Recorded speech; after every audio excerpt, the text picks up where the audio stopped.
We were sitting across the table from each other, and he was in tears.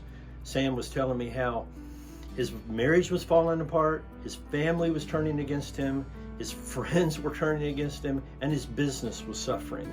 And then, as he gasped for air, Sam said, "I don't think I've ever learned how to love the right way." And I thought, I'm not sure that I have either. We haven't been trained well to love, have we? I mean, you look at how the world has taught us to love, and you look at some of the songs, as Daniel said last week, what the world needs now is love, sweet love. And then what does love have to do with it? Got to do with it, got to do. Really. And I love you. I do. Won't you tell me your name? No, don't you think that song should be said, I lust you? Won't you tell me your name?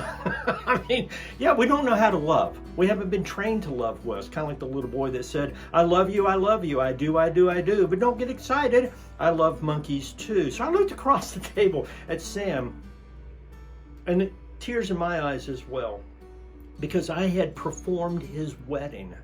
It was his second marriage. She had a daughter, he had a son, and together they had a 3-month-old.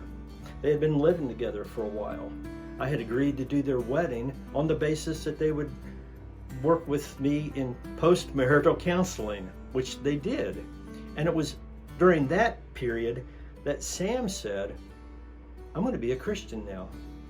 It was during the time of our post-marital counseling that he was confronted with the love of Jesus, and it broke him. I remember the day we were talking about the gospel, and he in tears said, I never realized how much Jesus loves me. I want to live for him. Would you baptize me today? And I thought, whoa, we've only been talking about 20, 30 minutes. I can't believe, but God had been prepping his heart, and they had just gotten back from their honeymoon, and things were going so well in his life at that point. But he was broken by the love of Jesus. Now, in this crisis time, Sam comes to me with the issue. I don't know that I even know how to love myself. I thought, let's start working on that. Isn't that the central part of the gospel?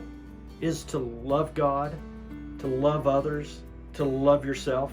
Jesus said it. The number one commandment is love the Lord your God with all your heart, soul, mind, and strength. Love your neighbor like you love yourself. That's why we're going through this series of upward, inward, outward.